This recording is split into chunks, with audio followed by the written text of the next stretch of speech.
Hi YouTube, this is Joe Calton with Calton Cutlery. You can find me on the web, caltoncutlery.com. Okay, so I believe this is video number 8 in the Making a New Knife Pattern series, where we are making this new knife pattern right here. It's going to be the belt version of the Carter pattern neck knife, or necker that in fact, here's some of the necker versions. You know, I've sold a whole pile of these and made a whole pile more.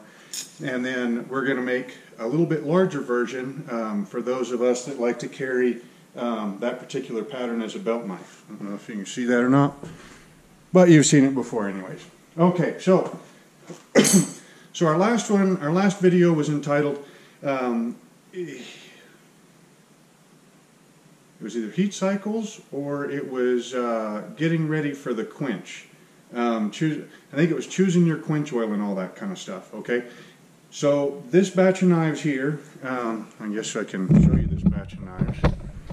So we've got some 8-inch chef's knives, we got 4 liner lock blades.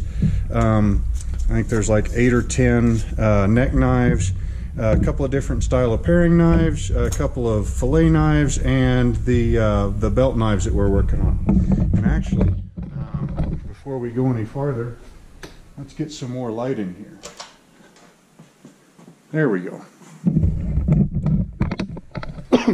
Okay, so we've got our pattern made. We've got, you know, the blade is profiled, the holes for the handle material are drilled. You know, the profile's nice and smooth and everything. It's been heat cycled, stress relieved, and annealed a couple of times. And so the steel is in a nice happy state and it is ready to get hardened. All right. So we have got, we're doing this with the kiln. You can do it with a forge also, but seeing as how I'm doing an awful lot of thin bladed kitchen knives, I prefer those to do those in the kiln because the heat is more even, because I have the baffles, you know, in there, which you would have seen that in the last couple of videos, and if you haven't seen it, go back and look at it.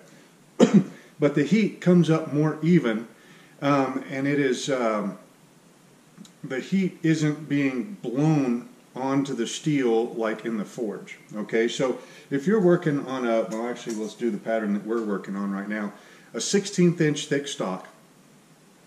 If you can put that, especially with 1/16 inch, if you can put it into a kiln so that heat just kind of radiates up around and it's nice and even, you know, on all sides, you know, that piece of steel, you'll run less chance of warping than if you were to stick it in a forge, you know, with, you know, my forges are blown forges, you know, they've got little fans, you know, that push the air fuel mixture in and ignites it.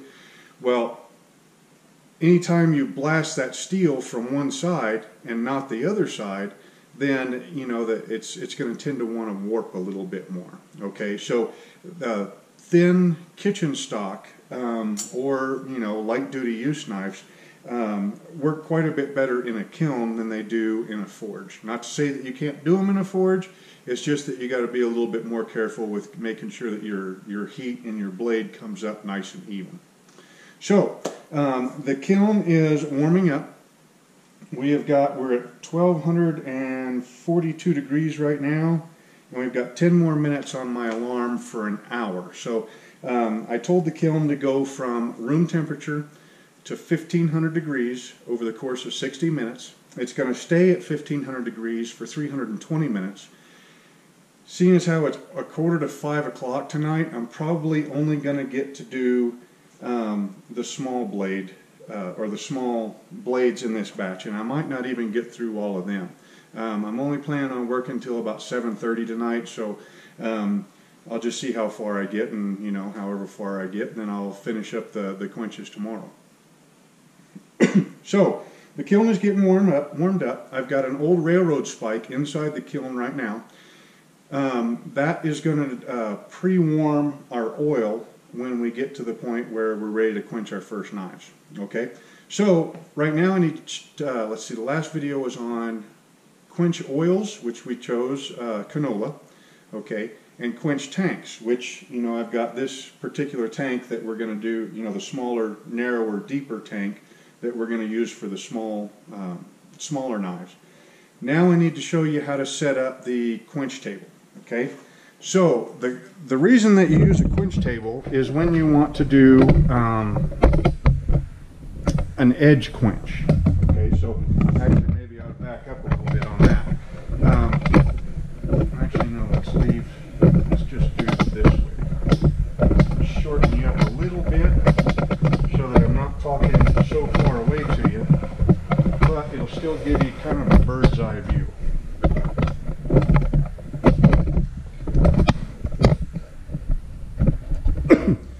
Okay, so I guess to start off with, we want to talk about the different kinds of heat treating, okay, or the different types, well, no, the different kinds of heat treating, all right? So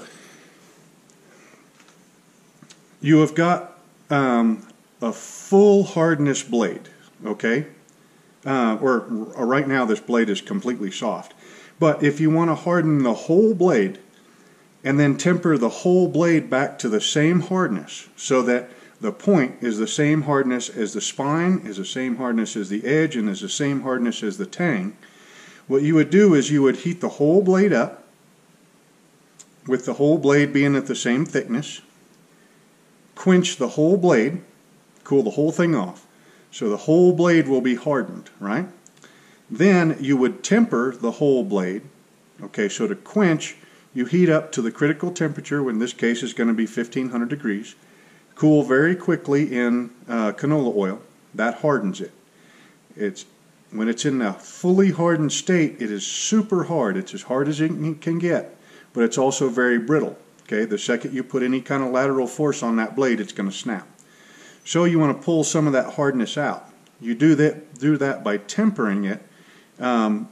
In my case, I do most of my tempering in a toaster oven that's been dialed into the right temperature, and I've got a couple of videos on that. So you would temper it in that toaster oven at, say, if you were shooting for a hardness of, say, 58, which I think would be an okay hardness for 1095 with a full hardened blade, you would put it in that toaster at, say, 425, 450 degrees for 2 hours, pull it out, let it cool to room temperature, put it back in that toaster for another 2 hours, pull it out, let it cool to room temperature, and you would have a blade that is all the same hardness at whatever hardness that tempering temperature would give you, and away you go, right? Okay, for some knives, that's what most factory knives are. They're the same hardness throughout. Okay, I like a differential hardening.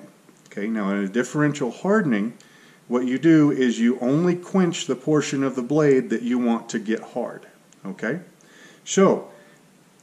And in that, the line of thought behind that is that, the tang and the spine doesn't need to be as hard as the edge, because the tang and the spine of the knife don't cut anything. Okay? The tang and the spine of the knife support the portion of the blade that does the cutting. So, with a differential hardening, you can just harden just the edge, the portion of the blade that's going to cut, or in this case, we're going to harden about half the width. Okay? And then that leaves the tang and the spine tougher so that it can support the portion of the blade that actually does the cutting. Now, the way that we do that is we do an edge quench. Or actually, first of all, we'll talk about the other ways. The other way to do a heat treat and get a differential heat treat is to do differential tempering. Okay? Now, in that case, what you would do is you would quench the whole blade, harden the whole blade. Then you would put the whole blade into the toaster at whatever tempering temperature you wanted for the edge. Okay? Run through your 2-2-hour cycles. Then you would pull the blade back out, and then about the easiest way to do it is to submerge the cutting portion of the edge into a pan of wet sand, and then take yourself a torch, propane, MAP, acetylene, whatever you got, and then heat up the spine and the tang to a higher temperature than what your tempering temperature was, and then you have a hard edge and a tempered spine and tang.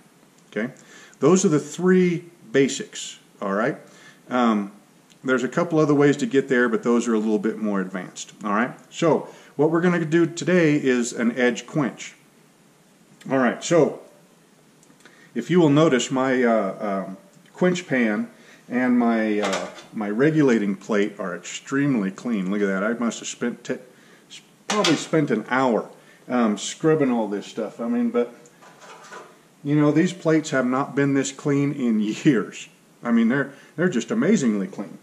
But anyway, okay, so we have our tempering, our quench tank, okay, and we've got our regulating plate, all right, and we've got the knife that we want to quench, the first pattern that we're going to quench, and we've got our canola oil with the date written on the jug, which it's a day off, but that won't matter all that much. Okay, so there are there's three different ways to get to get an edge quench on this blade. You could fill this tank all the way up and then hold the blade and just, well, with tongs of course, and then just submerge the portion of the blade that you want to get hard in the oil and do it all by eye. Okay, that works. It's not quite as repeatable, and what happens when you slip with the tongs, the whole blade goes in and the whole blade gets hardened, right? So you can do it with a regulating plate, or if your pan is wide enough, you can do it just with the pan. All right, so let's just kind of show you what would happen with just the pan. That might be a little bit too much. Okay, you take your blade, and right now, make sure. There. Okay, you would put a certain amount of oil in your tank, and then point first, and then rock the blade, and then pull it out. And then let's look and see how much of the blade is wet with oil. Okay, so in that case you could see that's way too much oil in the pan just to do it with no regulating plate, right? Okay, and you can change that by putting something underneath your pan, you know, so that the bottom of the pan isn't level. Pick a nice spot. Like that spot right there is a little bit better. You can see that the level of the oil is right about here. About like that. Okay? And that kind of works, you know, okay. I like a regulating block or regulating table. And like, again, all this is a piece of aluminum with 4 drilled and threaded holes or tapped holes for these bolts. And then as many big holes as you can in here. What that happens is when you go to quench that knife, since it's hot, is going to make any oil that's touching it boil. All right? And it's going to want to go up. Okay? As that oil comes up, fresh oil is going to come up underneath to, you know, to replace it. Okay? So you want all these holes so that you have good oil flow around that whole blade while it's getting quenched. So we put our regulating plate in there. Now we can fill the oil up to where it's, I think these blades are about 3/4 of an inch wide. So we'll fill it up about an inch over the regulating plate. Now, actually, let's grab another one because it'll be easier to see.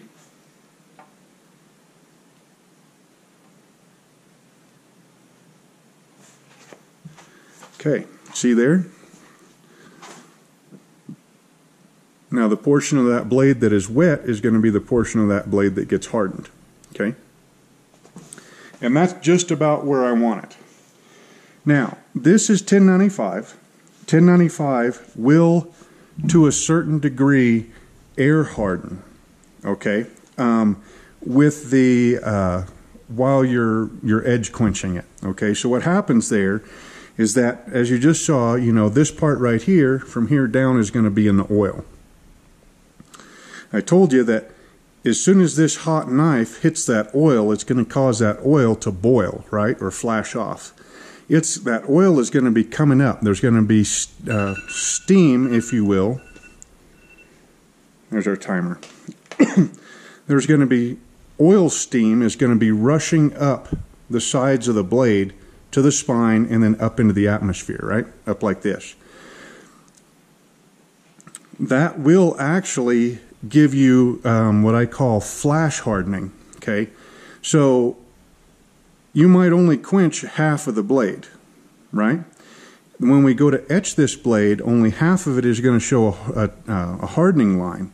But from there up is not going to be soft and it's not going to be hard. It's going to be in between. That's what I'm calling a little bit of flash hardening. And you will get enough flash hardening through the tang and the spine to make it almost at a, it's not quite a spring temper because it won't go clear through the blade, but it will be hard enough to be able to support a handle material. Okay, so we have our oil level figured out. Let's go ahead and we're going to take these 3 blades and we're going to load them into the kiln because we just hit 1500 degrees. Now granted, just because we hit 1500 degrees does not mean that everything in the kiln is at 1500 degrees. Okay? It'll take 10, 20 minutes longer for that heat to really soak through the amount of brick that it's going to be able to heat up, to be able to heat up the baffles and the, everything that's in the kiln. Okay? But it's enough for us to go ahead and get started. So our first step is going to be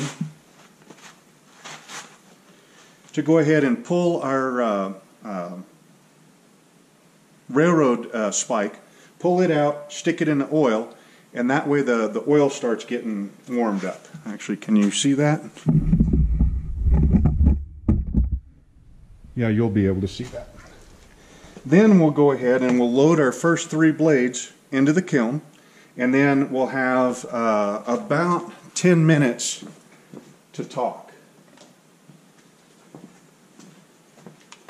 Let me set my handy dandy timer. I went too far.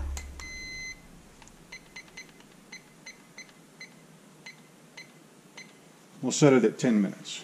Okay. So are you ready? This is the switch, the kill switch. So a lot of kilns have got this automatic in a door switch. I couldn't find that kind of switch when I was building my kiln, so I just have a toggle. So I turn that off, that way no power can go inside. I raise this up, grab our, into the oil it goes. Now while I'm here, I'm going to go ahead and grab these 3 blades. That's the oil that's on the tongs. Okay. Okay, so we now have 3 blades inside the kiln ready to go. We'll hit our timer. It's set for 10 minutes. Our oh, you can see this really nice right now. Okay, you see that? How that oil is coming up off of that railroad spike? I sure hope you can see it through that little bit of a glare there. But you see how it's boiling, it's coming up, just like water in a pan. You'll see the bubbles start at the bottom and then they come up and then burst at the top. That's the same thing that's going on with this oil. And that's the same action that's going to happen along the side of that blade when we quench it. Okay? Okay, now.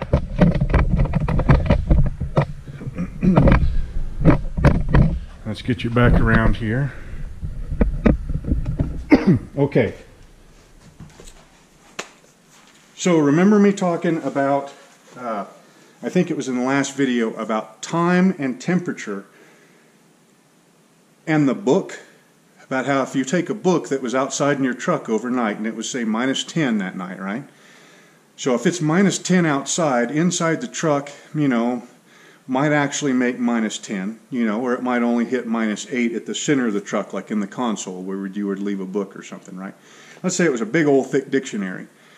You bring that book inside the house and the house is 70 degrees. Just because you bring minus 10 degree book into a 70 degree house doesn't mean that that book is at 70 degrees. In a half hour, the cover of that book might be at 70 degrees.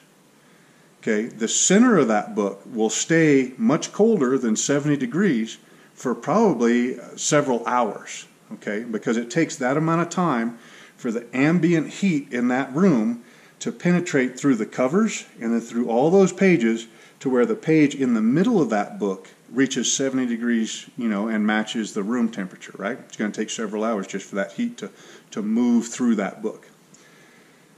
The same thing is happening with this steel right now in those knives.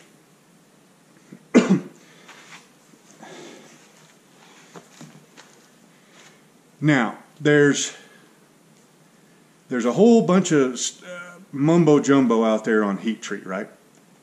The reason I call it mumbo jumbo is that every book on heat treating I've ever read, besides simple books that are made by knife makers or written by knife makers like my friend Ed Fowler, Wayne Goddard, Murray Carter, you know, several other guys, you know, that, I mean, working knifesmiths, right? Typically, working knifesmiths break stuff down to where, hey, you know, this is what we do. Now, I'm not speaking for all the knifesmiths, but for me, anytime somebody starts talking metallurgical stuff, the words go from, you know, 4 and 6 letter words to frickin' 20 letter words. They get to the point where you can't hardly pronounce the dang things. And then you get some dude, typically internet armchair experts, and they start spouting off on some internet forum about how this and that and how you have to have this and this and this. My eyes, honestly, I've tried following them. After about, you know, 10 minutes, my eyes glaze over, I fall asleep, or, you know, I come back out in the shop and then just go make knives, right? So there's this thing called soak time, right? I'm really not too sure if blades need a certain amount of soak time or if it's just the amount of time that that heat needs to travel through the blade so that the whole dang thing gets hot, okay? What I'm showing you here is something that I know works. I have heat treated thousands of knives like this. I've tested thousands of knives like this. And honestly, this is the best heat treat that I've been able to come up with for 1095 in my shop. Now, remember how I was telling you about how when you're heat treating at a forge, or if you're heating for the quench with a torch, usually in a acetylene torch, okay, you get to watch that steel come up to temperature. Here you can't because we don't have windows in the kiln. So we're based on our time. That's why you saw me set a timer, okay? From experience and, you know, different, you know, I mean, heat treating a whole bunch of knives, what I can tell you is if you take 3 blades, like these 3 blades are the same profile as those 3 blades. These are 1/16 of an inch thick. These will heat up much faster than the same 3 blades out of 3/32 of an inch thick. Okay, these 3 blades we're going to put in there for 7 minutes. Okay, the 3 blades that are of 3/32 are going to go in there for 10 minutes. 3 blades that are out of 3/32 and they're 8-inch chefs, they're going to go in there for 11 minutes, maybe 12 minutes. You know, it just kind of depends, right? That's why we have the timer going on. Now, these 3 blades, well, actually all of these blades, they're all going to get hardened 3 times. Okay? Now, I do a multiple quench, okay, where you harden multiple times on 1095, 5160, 52100, W1, and if I work, you know, like unknown steel, like leaf springs or anything like that, as long as it's high carbon, I do a multiple quench on it, okay? The one steel that I've worked with that I have not noticed an improvement in edge holding and toughness is 440C stainless. My 440C stainless, I only quench it once, all right? But these blades right here will get multiple quench, well, they'll get quenched 3 times. Let's see. When you go to find your hardening temperature with a kiln, okay, we've got 3.5 minutes left. The typical, or the classic, actually maybe I ought to pull you up here so you're looking at my face instead of just the kiln and everything. So your classic book 1095 heat treat, okay, I believe is 1475 with a 10-minute soak, and then quench in something like Parks 50, right? Okay. So we are not using Parks 50, we're using canola oil. I told you about that in the last video. The 1475, I just told you that my kiln is heated up to 1500, right? How do you tell what do you go by the book, or do you go by, what I'm telling you? You don't go by either one of them. You figure that out for yourself. What you do is you take a piece of scrap steel of what it is that you're going to be working with. So if you're working with 1095, and you order a piece of 1095 from Jamp, you take that 1095 and you cut a piece of it off, you stick it in there at 1460 degrees, keep it in there for 10 minutes, 12 minutes, 15 minutes, depends on the thickness, okay? You pull it out, you quench it. You let it come all the way down to room temperature, you clamp it up in a vise and you snap it. And you look at the grain structure inside there, okay? You don't need a magnifying or a microscope or anything. Your naked eye will do. And you look and see how big those grains look. Then you raise the temperature on your kiln up 10 degrees, you do it all over again. And then you raise it up 10 degrees again, and you do it all over again. And you keep raising it until you get to the point where you snap that, and it snaps really easy, and the grain inside looks silky smooth, like you can hardly even see the individual grains. Now, make a note of that temperature. Now take a fresh piece of scrap, because that piece of scrap has now been quenched several times, okay? Take a fresh piece of scrap and do it all over again do it again at that temperature. Put it in, let it sit for 10 minutes, let it come up to temperature, put it in the vise, snap it, make sure that that's the temperature that it wants, okay? That's going to be your baseline for your quenching temperature, all right?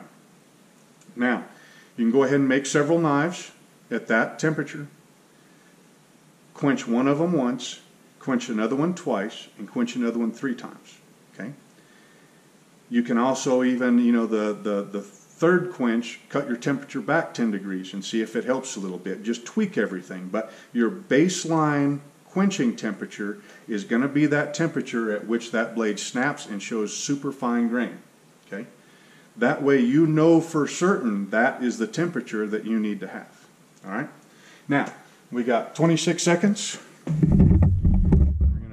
The first quenches. We're going to go over some other details. This might be a 45-minute video, y'all. Okay, so when that timer goes off, I'm not going to kill it. Okay, so it'll just be sitting there beeping the whole time.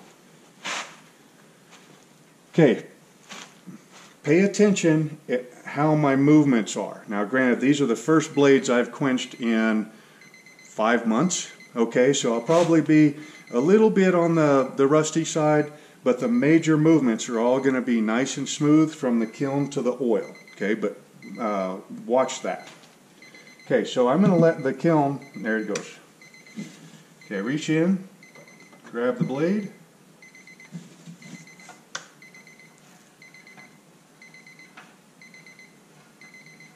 Okay, now I'm going to quench it here and keep it in the oil until all the color comes out of the spine.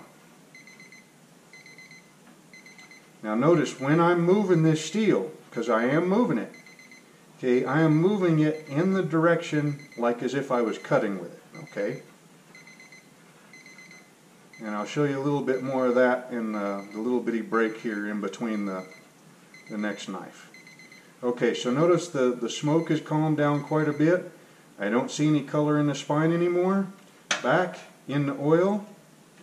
Pull the whole or part of the thing out and kind of rest it onto the side. Okay? Wipe the oil off of the tongs so that they don't catch on fire as much. Grab the next blade.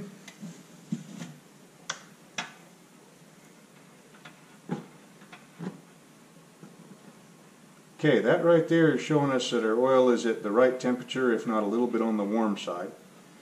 I typically like to kind of stand off to the side so that that plume of smoke goes up and past me as much as it can. I mean, this is food grade canola oil, so you would think that it would be better for you than a petroleum based oil, but better for you doesn't necessarily mean good. So okay, so that one's showing no more color and the smoke is lightened up. Oh, they fell in. That's okay. Okay, now what I'm waiting for here is waiting for this light. This light means that it's sending juice to the coils, okay, so they're firing. So I want to wait until that light goes out so the coils aren't firing when I go ahead and open the kiln. Okay, grab the last one, point first, down to the belly.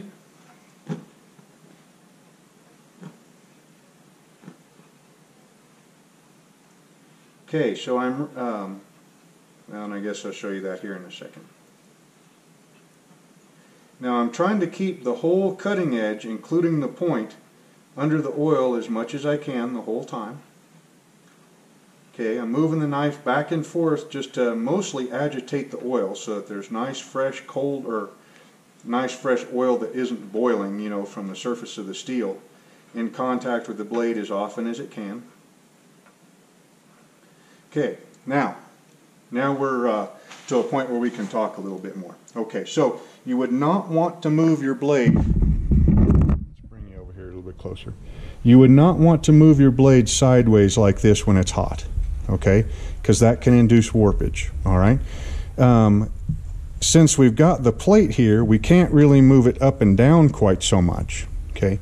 So you move it forward and back as if you're trying to saw your way through that plate. Now, since the blade is not straight, it has a curve, you know, to the cutting edge. What we do is we bring it up, and that drops the point in more, and then push it down, okay? That way that point's always getting plenty of, I should have loosened that up some. Let's see. That's your movement right there. Okay, since the other ones are all the way down the oil, we'll just drop that one in too. Okay, so let me go ahead and load the kiln back up with the next batch. Now this time when I open up the kiln and I go to load those knives, you'll see that everything is a lot more even in color.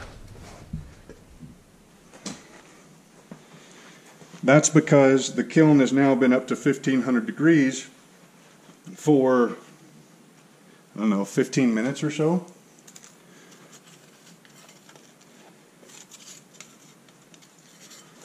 Okay, let's lift it up, set it there.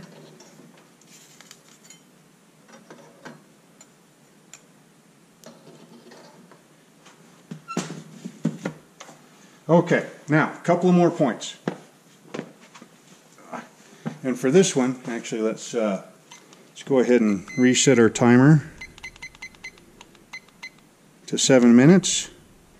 Start it. Okay, now this time while we're sitting here chatting, I'm going to bring you up all the way because I'll just sitting down there for no reason kind of sucks. You know, and this might be one of those things that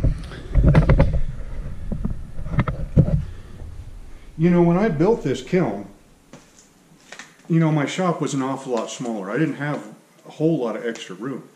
In fact, I thought I was doing pretty good just to be able to clean that spot underneath the bench out, you know, to store the kiln in, right? So, you know, I may end up making a stand for it, or heck, I may end up building another kiln, you know, a front loader, you know, and finding a roll around bench or one of those wire shelves, you know, to hold it on. That way I can quench standing up, which would be fairly cool, and I think quite a bit easier on the knees. Okay, so I showed you the movement of the steel inside the oil, right? How you just move it this way, you never move it that way, all right? Also never corkscrew it, okay? You want to make that, the quench think of that as the first cut that that knife is ever going to make. You want to be cutting with it, okay? Whether it's cutting down, point first down, sawing back and forth, you want to be cutting the oil with that knife. Just think about it like that. The second thing, and this comes from, I didn't really notice all this until I started making swords and thin-bladed kitchen knives, okay? And that is, you'll notice that my kiln is this way, and my quench tank is this way, okay?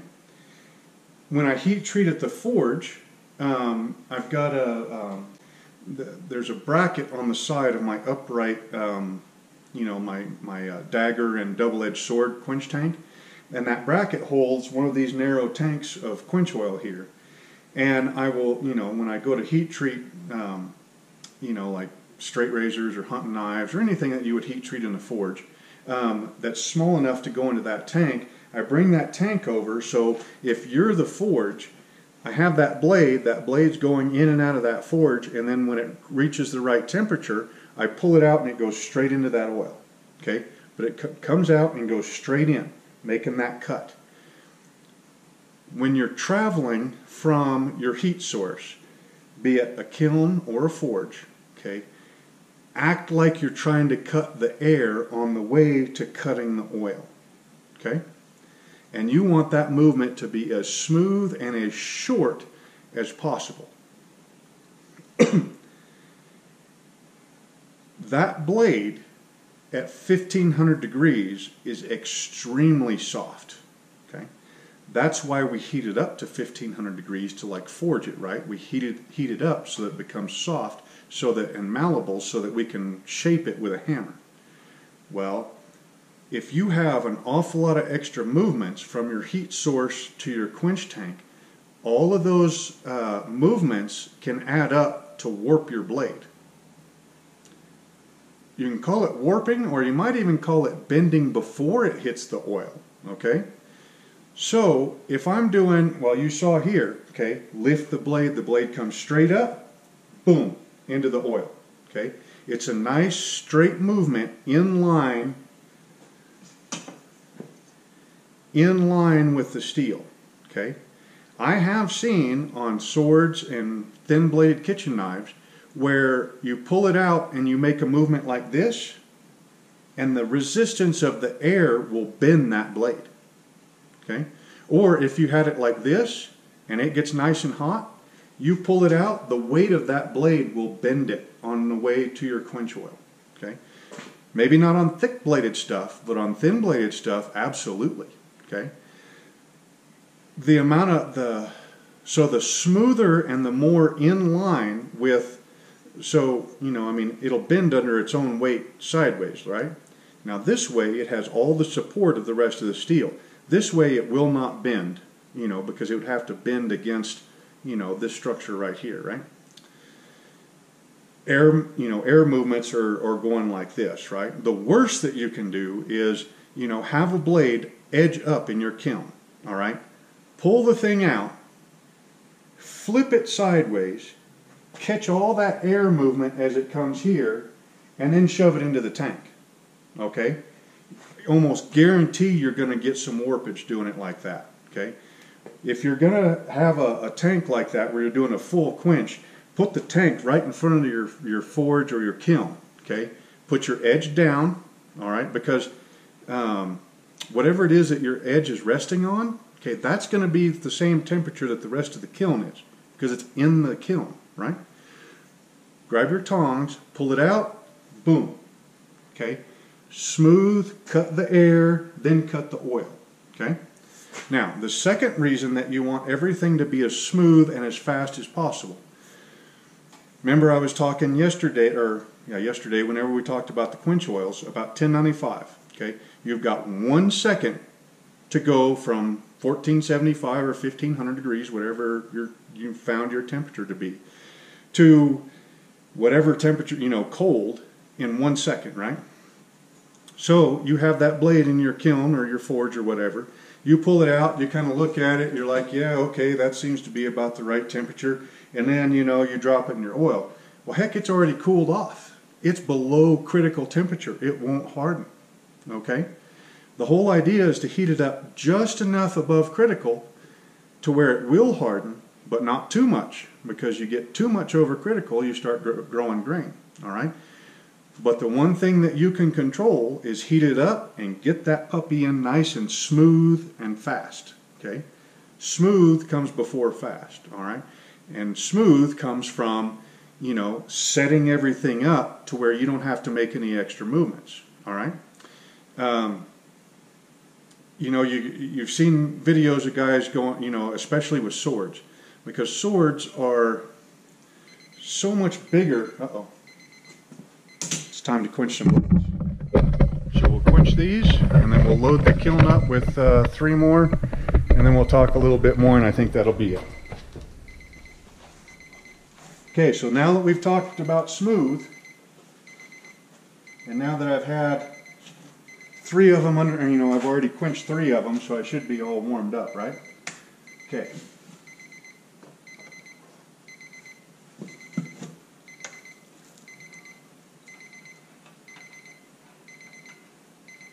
See how I cut through the air, and now I'm cutting through the oil.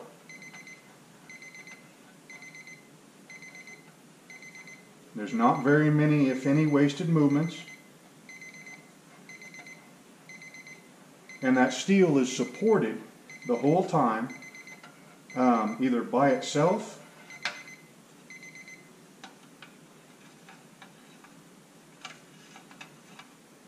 You know, I think what it is I cleaned all the grime off of here, and now there's nothing for those blades to catch.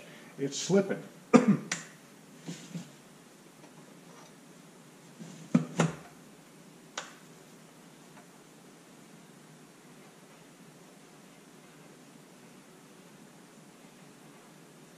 I tell you, you know, having that window there, boy, that sure is nice. I mean, the wind isn't blowing right now, or it's not blowing very much, but I can feel that fresh air and I can smell it. And just the amount of air volume in this shop is so much nicer than that other place.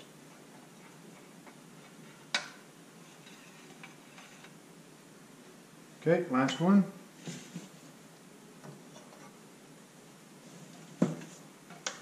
See that? I don't know if you guys caught that or not, but that happens with tongs, especially heat treating tongs. And I've used these tongs also for forging too, but the slots that are, or the grooves that are cut in the jaws, they get worn and flattened over time, and then they don't grip quite as well. And so sometimes you end up slipping, like that time. Well, see, there you go. The point, boy, it was really trying to make that point for me, wasn't it? Okay, so put those 3 in there. Now we'll take, we'll go ahead and do these boning knives next, or fillet knives. They'll go in there for 7 minutes also. I mean, they're longer and everything, but there's only 2 of them, so lift that up.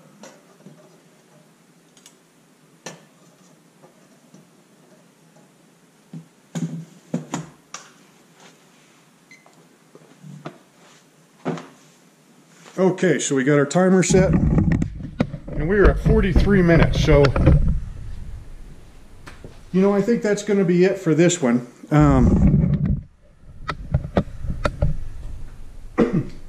There's a whole lot more that we can go into about quenching, but I think we hit the basics. I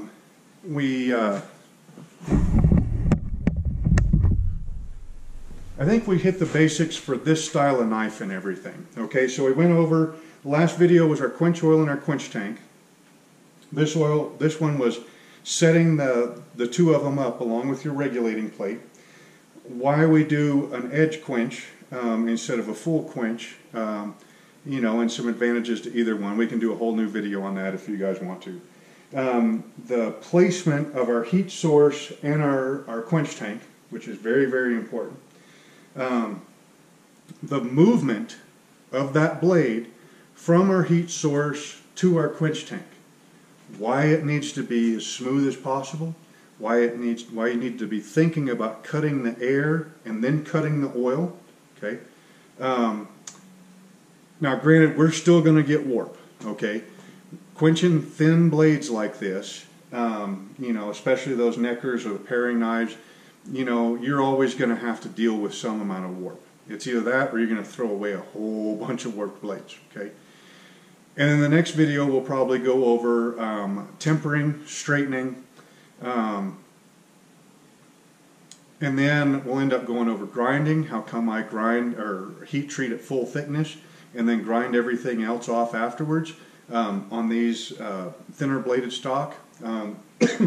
Yeah, and pretty much whatever, I mean, we're going to have a good time anyway, right? I mean, you guys just got to see 6 blades get their first quench. You know, now these 6 blades need 2 more quenches, and all of these blades need 3 quenches apiece. You know, so I'll be out here quite a bit, and I'll end up smelling like I was frying chicken, but we still got Allison's chickens over here. We better not say that. Maybe we were frying French fries or something, right? Anyways, yeah, so we're having a good time, right? We got the blade heat treated or quenched. They'll get 2 more quenches, and then they'll go into the toaster for tempering tonight. And then by tomorrow, they'll be heat treated and ready to grind. So, or they'll be ready to straighten and then ready to grind if we need to. So yeah, this is some pretty exciting times. We just got to finish the heat treat, straighten them, grind them, put a handle on them, make some sheaths, sharpen. You know, I think that's about it, right? I mean, yeah. Okay. So again, this is Joe Calton with Calton Cutlery, and visit me on the web, caltoncutlery.com. If you haven't seen the prior, 7 videos to this, go back and check them out. They're going to be just as much, well, maybe not quite as much fun as this one, but you get it. Okay, we will see you all next time.